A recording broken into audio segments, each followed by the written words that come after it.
Hi, I'm Callie and welcome to Kapowski Reads. I love a theme. I love a reading theme, and for the next 2 weeks I'm going to be participating in Cabin Mixtape Readathon, and I'm giddy. I'm excited. This is being ran by the lovely Lianne from Literary Diversions, Becca from Becca and the Books, and Beth over on Instagram as Fairy Tale Reads. I will pop in the description links to the host's launch video because it's extra fun, this readathon. There is an element of choose your own adventure. And I am filming this during my lunch break, so I don't really have a lot of time to pause every time there's a helicopter. So there's a lot of helicopters going over just now, so we're just gonna go with it, and hopefully the microphone on my phone doesn't pick them up as being too loud. This is what happens when you live near the sea. So there is a choose your own adventure element, which that's the one I'm doing. I'm so excited. As a child, I absolutely loved choose your own adventure books. I remember when I was maybe 7, my sister and I just absolutely rinsed the Oxfam shop in Galashiels of all of their choose your own adventure books. We got an actual crate of books that we took home with us and just made our way through them. It was fantastic. So choose your own adventure just gives me the warm and fuzzies, and it makes me feel like I'm involved. So let's start with prompt number 1, which is Lost in the Woods, and each of these prompts have a song allocated to them. My music taste is I'm stuck in the past. I don't really listen to anything that came out after I finished university, just because I know what I love to listen to, which is mainly emo, scene music, cheesy pop that came out round about between the 90s and 2010. There are some songs, some bands that, break through, but generally I listen to the same things over and over. So I don't know a lot of the songs in this. You're not here thinking I'm cool and know songs. I'm not, and I don't. But the song for prompt number 1 is a Taylor Swift song, which is called Out of the Woods. I don't know that song, but she's very popular, so I expect it's a good song. And the prompt is this. You find yourself in the middle of a thick forest. The trees from a dark canopy overhead and the ground under your feet smells of damp earth and moss. You feel like you've been walking for hours with no sense of direction when suddenly you come to a fork in the path that you've been following. You can either follow the fork to the left. It fades out into inky darkness. You can hear the faint sound of footsteps and something rustling in the leaves just ahead. Or follow the fork to the right. It opens into a wide clearing with a signpost. You can hear birdsong and the wind blowing down from the distant mountains. So I think I'm going to go with the path to the right with birdsong, the not creepy path. I'm going to go that way. And that is a book featuring a journey. I have just been given this morning a library loan of Murder on the Christmas Express by Alexandra Benedict.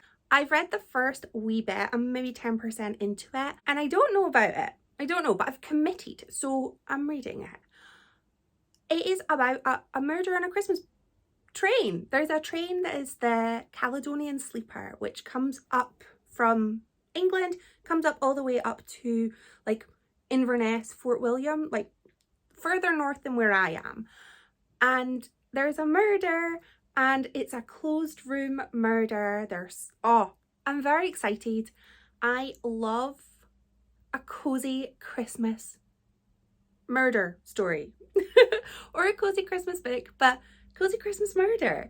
And I recently read Murder on the Orient Express last month, so a wee murder on a train sounds like a very exciting book, and I believe the bodies start to pile up, so that adds to the excitement.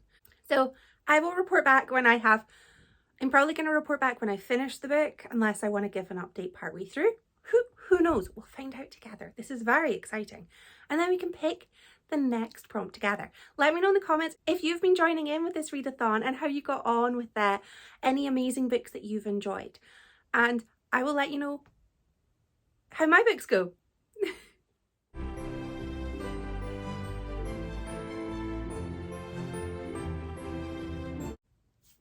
reading update time. I have finished Murder on the Christmas Express, and I'm raging. I'm raging about this book. If you think this book is a cozy murder mystery because it looks like one and it's got a cute cover, you're being fooled like I was. I was fooled. This is not a cozy murder mystery. This book has a lot of SA, a lot of manipulation, a lot of violence. There are difficult pregnancies described in this book. A lot of this book was very, very horrible. There were no trigger warnings at all. So I did not know what I was getting into. I was going in expecting a cozy murder mystery, and I didn't get that. I got trauma after trauma after trauma. Do not recommend. There were some moments, however, that I need to talk about it. Okay. This book takes place on a train going up to Inverness, an overnight sleeper. And it is important that you know that this train goes through Scotland, because it all kicks off when they hit Edinburgh. The main character, who is awful, I didn't like any of the characters, but the main character, other than the pantomime level villain, she was awful. She was so unlikable. She, on this Christmas overnight sleeper, announces to the entire carriage that they were going to have a quiz. I don't know if you've ever been on a train in Scotland, but you do not stand up and announce that you're doing a quiz. You will be told, probably in not an overly polite manner, to sit back down and shut up. Not organising a quiz. So she organises a quiz with quiz team names. And I was like, has this author ever been on a train ever? Definitely not a train in Scotland. And then there's a conga line. A conga on a train in Scotland. That has never happened. With a group of strangers, maybe with a group of like revelers who are all together and they're maybe like, let's have a fun thing. But I read that point and was like, this book is stupid. This book is ridiculous. I don't like it. And I thought I should DNF at that point. But by that point, I was ready to have a rant about it. So I decided I was going to finish it because maybe it got better, and it didn't. It got worse, and I hated this book. It gave it 1 star. I hated it. And I feel like this is karma, a punishment, if you will, because I should have picked a book from my existing TBR, and I didn't. I ignored it, and I ended up having a 1 star read that was full of trauma, sadness, and a conga. So I've learned my lesson. And I learned my lesson. So the next book, I get another prompt, and let's decide what we're going with. So the next prompt is Cabin in the Woods, and this song is Home by Machine Gun Kelly, ex-ambassadors, and BB Rexa. I will surprise nobody by saying I've never heard of that song or any of those artists, but I'm sure it's wonderful.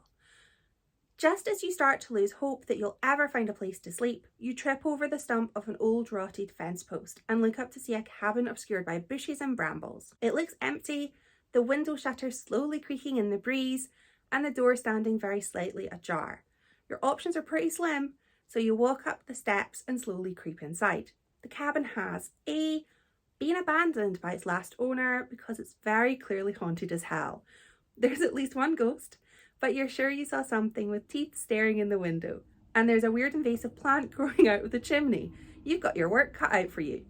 Or B, being left by its last owner for the next person to enjoy as they head off for an adventure. It needs a good sweep, but they left a well-stocked larder, thick rugs on the floor, and instructions for where to find the local village. The house feels like it's welcoming you home at last. I'm going for the first one because I've got a lot of books I didn't get to read in October and I want to fit them in. So let's go for the spooky abandoned cabin in the woods because that's sensible. This is a book featuring a creature. Sorry, I just had a coughing fit there. The joys of having pneumonia. Months of getting better. I am going with Deathless Divide by Justina Ireland. This, I don't want to regret it, but like, it's a big book. It's over 500 pages. This is the second book in the Dread Nation duology. I loved book 1 and I really want to finish book 2. The creatures in this book are zombies. Zombies are, they count as creatures? Yeah, they do. They do now. This is set in a world where there are zombies. There are zombies. And our main character, Jane, has previously, she had trained at a school for zombie slayers. Basically, she is skilled, she is trained. In a zombie apocalypse, you want Jane on your side, because even if she's not on your side, she will still save you, because that's the kind of person she is. She's kind of just one of those people that in the first book, she's not perfect, but she is like, she has got a good heart. You know, she wants to save people from the zombies who are in this book called Shamblers. And book 1 had us leaving a settlement where horrible things happened, and it was horrible. And they are off on a journey to find Jane's mother, who is in another settlement. So they have to go across the US to find her. And there are Shamblers everywhere. There's danger everywhere. And I'm so excited about this. I really loved the characters in the first book. I loved the adventure and I loved the story, and I also don't want this series to end because I'm loving it so much, but I also want to find out what happens next. And I want to read more about Jane and Catherine, and they're very unlikely. Are they friends? Are they enemies? I'm loving that. So I'm excited to get more of this more of this book. I have also ticked off some of my non-reading prompts. I have made a bougie hot chocolate. I am wearing Christmas earrings because it's November and I can't be stopped. I made a somewhat festive hot chocolate, cracked in some candy canes on top, because why not? Why not? And it was delicious, and I felt kind of sick because of too much sugar, and I feel like that was right. And I've also ticked off my prompt for cobwebs, which is do something that sweeps away the cobwebs. I have had a clear out. It is not overly clear from the books behind me, but I have had a clear out of books. I am actually just getting ready to go out and meet some friends for a book swap. We meet up not as often as we would like, but we meet up every so often and we do a book swap because we have a monthly book chat where we just talk about what we've read that month. It's delightful. So it kind of means that we know what each other enjoys. So it kind of means that if I've got some books that I'm ready to unhaul, I know some people who might like them. I also have some books that I'm just unhauling and taking to the charity shop. But now I am both losing my voice and need to go and put on some outdoor clothes and go outside and get some lunch. I'm excited.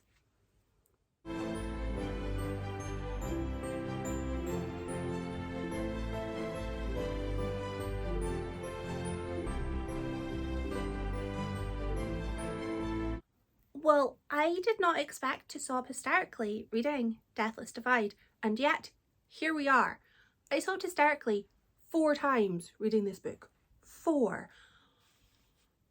I can only describe this book as being utterly spectacular. 5 stars. 5. Loved it.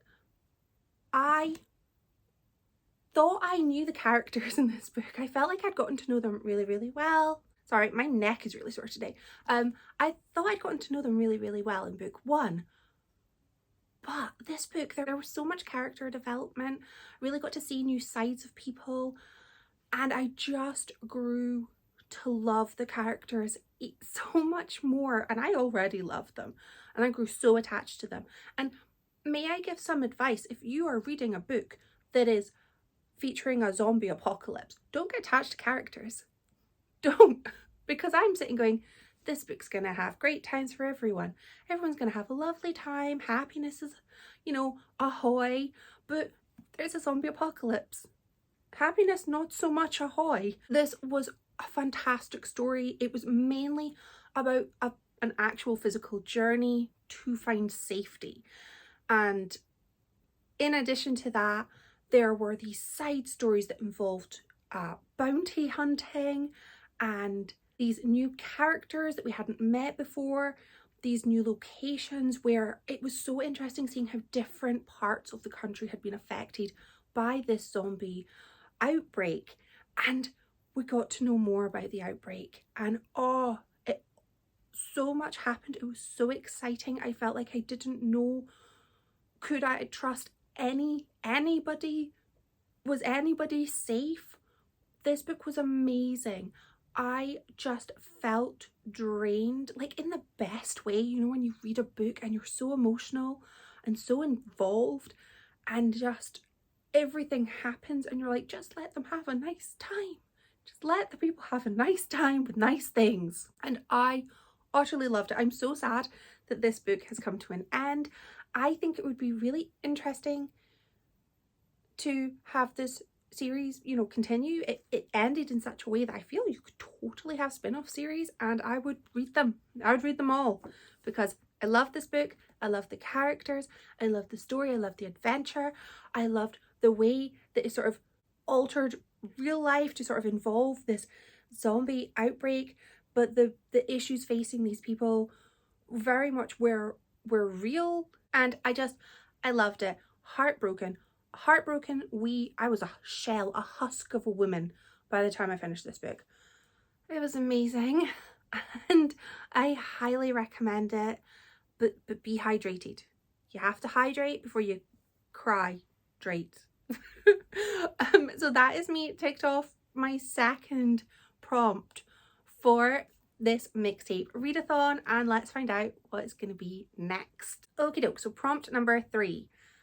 Inclement weather. Have you ever seen the rain by Boney M? I know who Boney M are, but I don't think I know this song either. Again, I'm sure it's wonderful. You're foraging in the woods, miles from the cabin where the good mushrooms grow, when the clouds begin to rumble overhead as the storm rolls in. Hard drops of rain landing heavily on your hood. The wind whips your cloak around you. I love that I'm wearing a cloak. And the leaves gust in flurries at your feet. This is your favourite kind of weather. You pull down your hood to feel the rain, stomp in every puddle with your muddy boots and snack on the last of your berries you collected as you wander home. Or the worst weather ever. You hate rainy season. You race out of the tree line to take shelter in a cave, making a fire, unwrapping the blanket strapped to your pack. You are going to hole up in here and read your book until it's good and dry. I'm Scottish. I am used to the rain. I'm going to go with prompt number 1, where I am stamping in those puddles. Read a book with the perfect atmosphere for me. After the book that I've just read, I want a happy ever after. I want nice times. I want relatively kind of low risk of, you know, destroying people being eaten by zombies. I just want something that I know is going to be funny and light. I want a light read. So I am going with Meet Me in Milan by Sophie Gravia. This is the 3rd book in the Glasgow Kiss trilogy. I'm very excited to read about Zara and see what she's up to, because we kind of left her last in the 2nd book kind of happy. She was in a good place. And in this book, she finds out that Tom, who's kind of the one that she'd had such a romance with Tom, always kind of had those feelings. She's learned that he has gotten engaged to just this absolute babe, social media influencer, and all around like amazing person. He's engaged to her.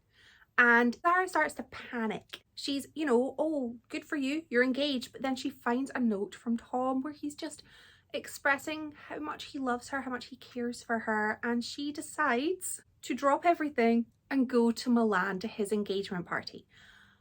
In true Zara fashion, she couldn't wait for him to come back. No, she's gonna go to Milan and crash his engagement party.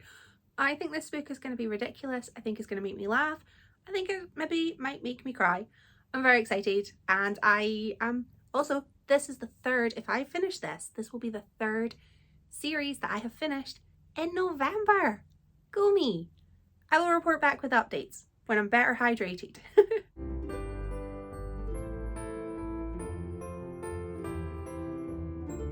I have now finished Meet Me in Milan by Sophie Gravia, and I have a bit of hair in my face. I loved this book. It was so funny, and that is exactly what I expected of this. Zara goes off to Milan because her, almost like the one who got away, Tom, he's announced his engagement, and while Zara is in a very happy relationship, she finds this letter from Tom basically saying, you know, to me you're perfect, and she decides that she needs to speak to Tom. And what better way to do that than to go to his engagement party in Milan? And I don't know the thought process that she was having. The fact that she got on that plane with 2 Tesco bags for life just felt so in keeping with this character, that she would on a whim go to an engagement party to, I don't know, break up a potential marriage, declare her undying love for somebody. It was so in the character of Zara. I found this book just, I was howling with laughter. I tabbed some of the funnier smutty bits. It is a smutty book, very, very smutty and very, very funny. My boyfriend was putting the rubbish outside. It was bin day, and he could hear me cackling like a mad witch. I was sitting in bed reading because I was cold, and he could just hear me cackling and knew I was reading smut, because that's how I react to it. I just laugh. It was so funny, it was so heartwarming, and I just thought it was such a good ending to this series. I absolutely love the Glasgow Kiss series, which is these 3 books. Highly recommend all of them. And this book was, like I say, absolutely hilarious, and it is supposed to be funny. It's not just a case of I'm reading a smutty book and I'm laughing because I'm a silly goose, which I am a silly goose with a cold. But it is supposed to be funny, and I belly laughed with this. I almost hyperventilated from laughing because I ended up coughing, but I had a great time with this, and it's another tick from my bingo board, and it's another 4-star, very healthy 4-star read. So we are 2 excellent reads, 1 we're just not going to talk about. This is a success so far, but let's not jinx anything. Book number 4. Let's choose what book number 4 is. So prompt number 4, which is Winter Fuel. The song, oh, nobody's surprised. I don't know this song. Quicker by Real Friends. You've been in the cabin for a month and your home improvements are starting to pay off. It almost feels homely in there. Give or take a few odd creaks under the floorboards during the night. But when you throw open the front door this morning, you discover that there's a sudden sharp frost on the ground. And as the day plods along, you can feel the chill creeping its fingers around the cracks in the window shutters. Your first winter in the cabin is rushing closer and your stack of firewood is dwindling fast. Do you A, arm yourself with an axe and head out into the wilderness? There is a copse of trees deep in the forest and you're sure they will be dry. After all, last time you walked through it, there really seemed to be a lot of twigs and leaves crackling behind you as wandered home. Definitely dry. You know what? Now you think about it, there did seem to be a lot of strange slash marks on some of those trees, so maybe someone else was looking for firewood. Huh, is that a leg over there? Or B, throw on your cloak and head into town. There's a lovely villager with a magnificent ginger beard and some serious looking arms who can absolutely cut down your firewood for you. And then you can hire a nice cart to take you, your firewood, and all of your winter decor back to the cabin. Why would you chop when you can hire someone to chop and do your seasonal shopping at the same time? I like the idea of maybe something a little bit horror-y. Horror-y? Yes, that's the word we're going with. So read a slasher or a horror, bonus points if it's set in winter. I have the perfect book. I have an arc for I'll Be Alone for Christmas by Meyer Matthews. This is a festive horror. A woman goes to this cabin. She's all alone and she starts to fear that she is potentially not alone in in that cabin and there is danger afoot. And this has been described as a festive slasher, so ding ding, extra point. There's no points, all points. So that's what I'm going to be reading for my prompt number 4.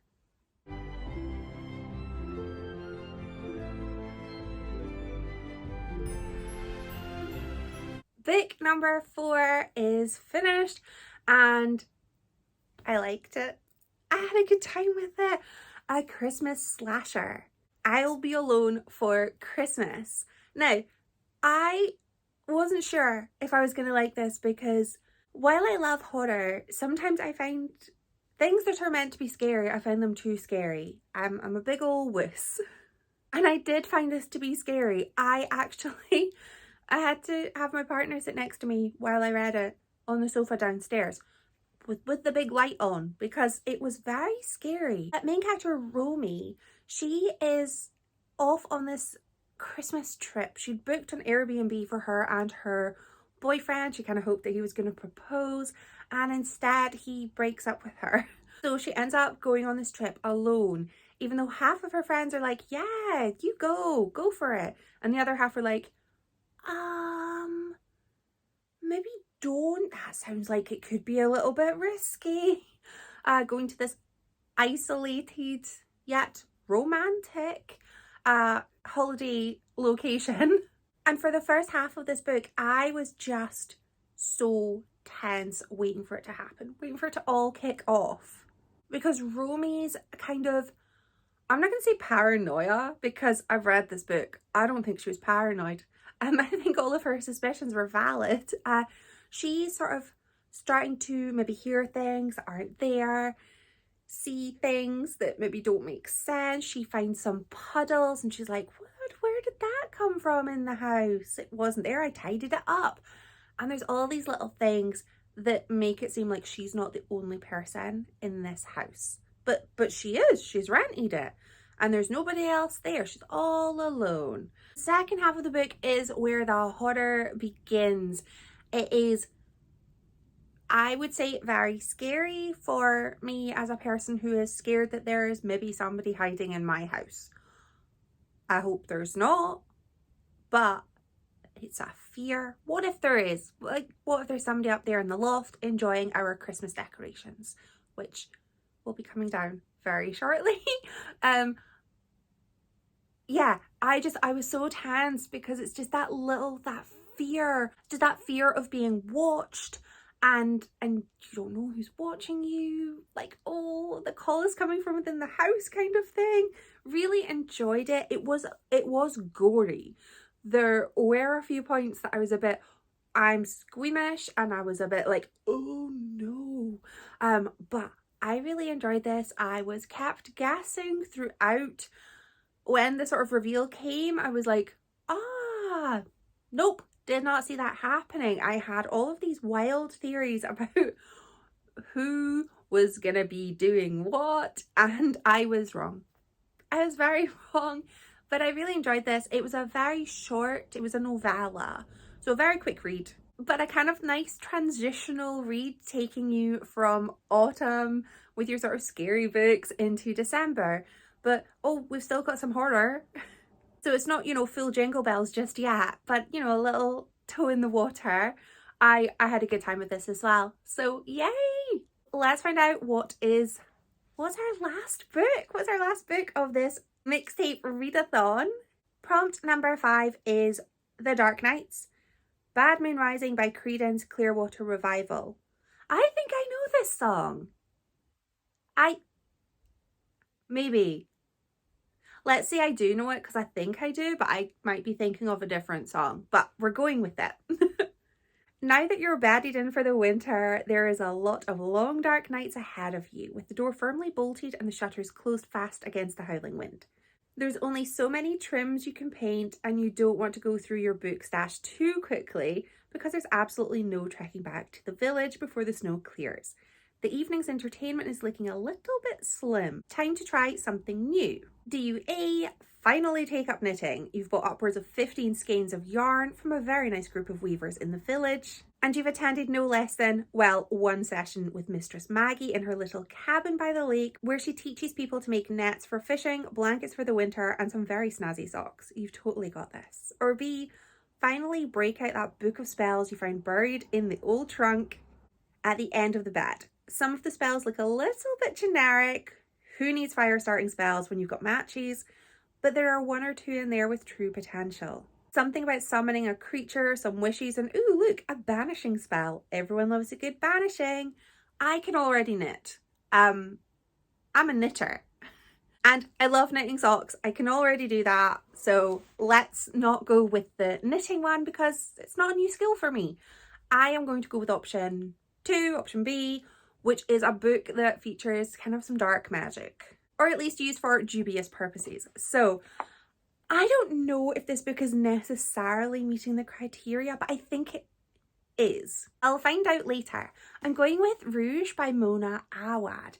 And it's one of those gorgeous hardbacks that gets fingerprints on it really easily, which is very annoying because it's a gorgeous, gorgeous cover, but with my like greasy little paw prints on it. This book is about Belle, who finds herself returning back to California after the death of her mother. With the help of some mysterious red shoes, she is lured to a place called La Maison de Medusa, which is some sort of spa or beauty cult. But it's a place that her mother was devoted to. So she kind of finds herself welcomed with open arms. And I don't know a huge amount about this book, but I do know that there are some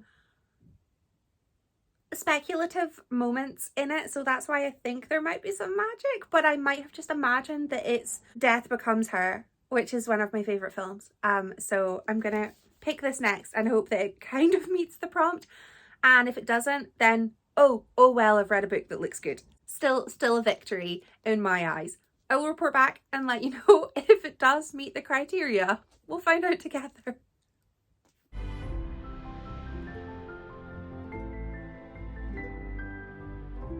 I have finished Rouge by Mona Awad, and I think it does count. I think it counts for magic, which is up to no good.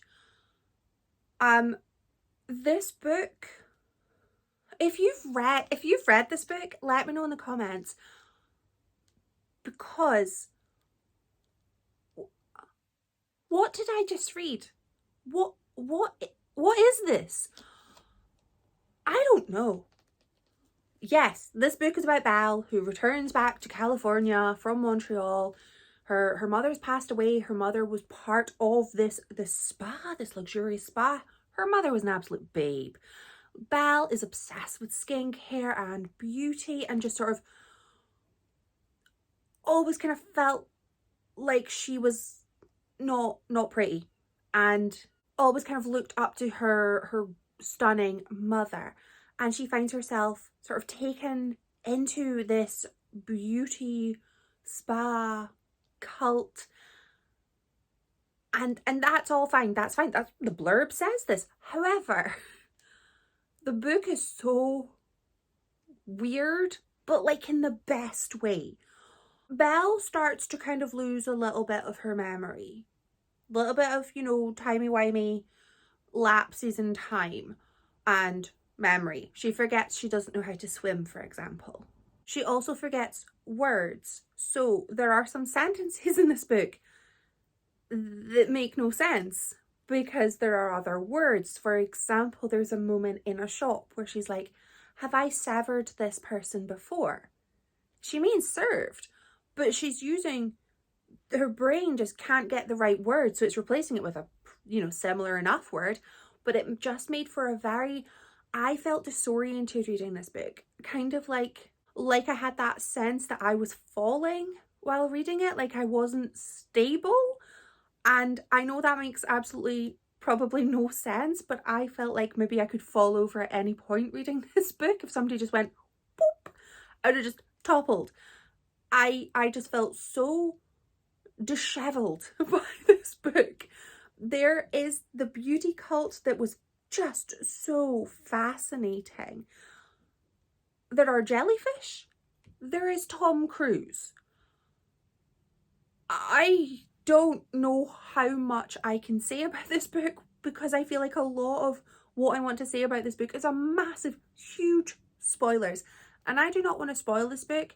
So I'm just going to say that this book was insane. And I think I loved it. I gave it 5 stars. I haven't stopped thinking about it since I finished it.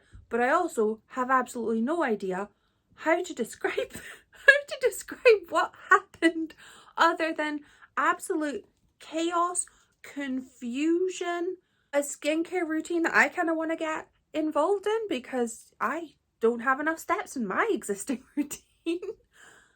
I love this book. I love Mona Awad.